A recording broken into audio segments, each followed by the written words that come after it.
So we just finished up with the actual screen installation. I absolutely love how it looks. I'm already enjoying some of the fruits of my labor with the actual air vent here blowing on me because it's hot here in the Midwest right now. It's super humid. First things first, let's remove this screen protector. One of the most satisfying parts of any screen install, getting rid of that thing. All right, let's jump in and actually look at some of the settings here, kind of go over what you can see on this screen. I have temperature, time, speedometer, looks like battery life, range, seatbelt buckles. When I do open the car, there's awesome animations there. Let's change this to a red Model Y. We'll get into there too. So I'm going to hop into the settings. You can connect this to Wi-Fi for any over-the-air updates, obviously Bluetooth for if you want to do Android Auto or Apple CarPlay. Let's go into general. You can change your temperature from Celsius to Fahrenheit. Your hourly system, I prefer a 12-hour clock. Your time zone, what kind of speed limit signs you like. The audio output, yes, this does have a speaker, so you can get things there. The pressure of your tires, if you want to show it in bar or PSI, and then your language. I absolutely love that. Model, we're going to change ours over to the Model Y, but you can do the Model 3 Highland, Model 3, Model Y, or Model Y Juniper, and then pick your color. Obviously, we have the red Model Y with the left-hand drive mode. For the display, it looks like you can choose a couple different UIs. We'll go look at those in a little bit. And you can play light, dark, or auto. I like mine to switch between the dark and light modes during the time of the day. I don't really like the rainbow road when I have mine in autopilot, so I'm going to turn that off. And it looks like you can do the mobile internet full or half screen. And if you have that front-facing camera, it'll turn on or try to turn on when you actually turn it on or put your car into drive. So I think I'm going to turn that off for right now. We'll see what that does in the settings. And then there's software updates. So you can actually check, well, once you're connected to Wi-Fi, click the actually update button and check to see if there aren't any updates here. So let's go back and check out our Model 3. It looks awesome. I absolutely love it. Doesn't quite look like mine. It has the actual performance wheels, but that's okay. So let's kind of keep scrolling through here and see what else we can find. This is how you'd access CarPlay. Over on the left, you can find Android Auto. We go back to the left, the settings. Our actual like energy consumption, that's pretty cool. Obviously it's not updated right now because we haven't driven anywhere. And then your actual tire pressure, if you want that to kind of display as you're driving around. So lots of really cool features that you can kind of see right off the bat. Looks like distance, mileage, so your miles of your car. That's kind of cool, how far you've driven once you started it up. So a cool kind of information screen there, and your actual range consumption. I think that'll be a pretty cool screen.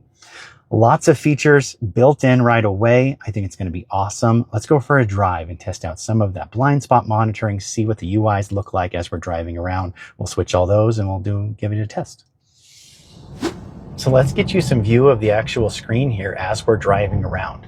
So this is UI 1. You can see that we can see the speed limit super easy. You can see when autopilot is available, the pressure of the tires over there on the right, just lots of information right at your fingertips. I think it's really cool. Lots of great information you can see right away.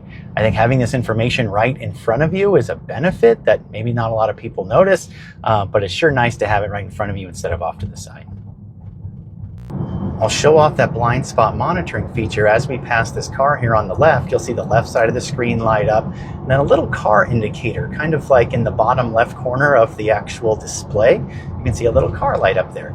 As we pass this car, that display should go away, letting you know that there's no car in your blind spot. Absolutely one of the best features of a screen like this. If you like kind of that darker mode, this is UI 2. So it's a little bit darker, kind of more, I guess I'll call it analog, where you can actually see the kind of like a speedometer, old school speedometer with the actual needle that moves around. You saw the blind spot monitoring go off on the left there, but this is just another option if you like kind of that darker mode where you don't need that Tesla UI visualization driving. If you have it enough over on the main screen, you don't need it. This is a good option.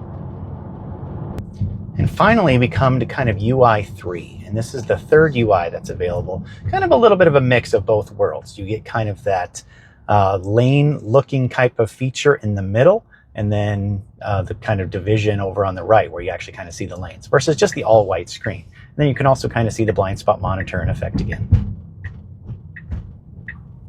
So after our test drive, we're back home. I absolutely love all the features we've gone over already about this dash screen. The blind spot monitoring worked flawlessly. Having this information right at my fingertips is amazing.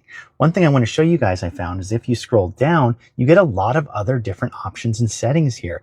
You can actually preheat your battery for the supercharger if you push that button. These buttons over here move your front passenger seat forward and backward. So if you push it a little bit, you can kind of hear that off to the side. It moves that front passenger seat left and right. So if you have someone else getting in the car, you can easily do that here too. This also pops open your doors on different sides. Doesn't actually open it fully, just kind of does that electronic release, same as if you hit the button. So if you have a passenger who's getting in, who's not quite sure maybe how to operate your Tesla doors, if you hit one of these, you push the button, it pops open the door for them so then they can easily open the door. You can also adjust your brightness level here, and then your volume if you do have like Android Auto or Apple CarPlay connected. So lots of different options, and also access your settings menu here. So exactly kind of everything we showed before. I absolutely love that. It's able to be accessed right there. You can do a lot of your customization kind of on the go.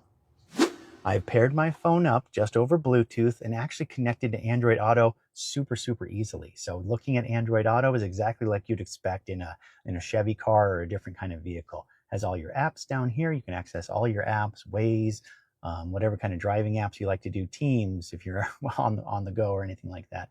Actually, Google Maps is really cool to have right in front of you on a screen here. Easily search for locations, destinations, places that you're going. Really awesome that it's all just available right here at your fingertips. And by default, the loudspeaker was on. So if I'm driving around and type in a destination, I will get directions over this loudspeaker versus my Tesla system. So it's really cool, super easy to connect to Android Auto. I'm sure for CarPlay, it's the same way. I don't have an iPhone, but it's just super easy to connect, really easy functionality, and actually super responsive. I'm actually quite impressed with how responsive it actually is too. So really nice there as well. Awesome features to have if you like that. Personally, I think the Tesla UI is kind of my go-to. I trust the navigation. I don't use Android Auto too much anymore because I like the Tesla UI, but if you love it, you have to have Waze, you have to have something else. This is the way to go. After driving around with this dash screen installed, I can absolutely see the value of having a dash screen in front of you. I do like the information right in my line of sight. I know it's right off to the side on my Tesla screen. This is just another redundant option where you get all that information in front of you again. I absolutely love the blind spot monitoring features where it highlights if there's a car on either side of you. It also will blink red if you turn on your blinker when there's a car in your blind spot, letting you know, hey, there's a car coming. I know the Tesla dash screen does that as well. I just like it right in my peripheral vision where I'm not having to look down at my dash screen. A lot of the other accessories I've installed on this channel are blind spot monitoring. I think I've done 3 dash screens now, a couple other blind spot monitoring devices. I think it's a really important feature that's missing on our older Teslas. On some of the newer Teslas, the newer Highland and the Juniper, they actually have in your side speakers over here, they actually have blind spot monitoring built in. So it's something that was missing on the old Tesla. So I like having a retrofit that allows us to see that. I think this screen looks awesome. I love the size. I love how it looks integrated into my Tesla dash. The ability for the airflow to come through this bottom vent is completely underrated. I've had a couple other dash screens installed and I removed them partially because it kind of blocks some of your airflow. There's no other way around it. I love having the information, but I also like having air conditioning on my face. So it's one of the best things about this dash screen is you get all the benefits of having the information, but still a nice channel for all of that air to flow, whether it's heat or cool air, especially in the summer now, help keep you cool. The features, the actual UI options, the customization you can do, I think it's really cool. This is an awesome dash screen, great value. I really think it's an awesome optional accessory for your car if you're interested in it.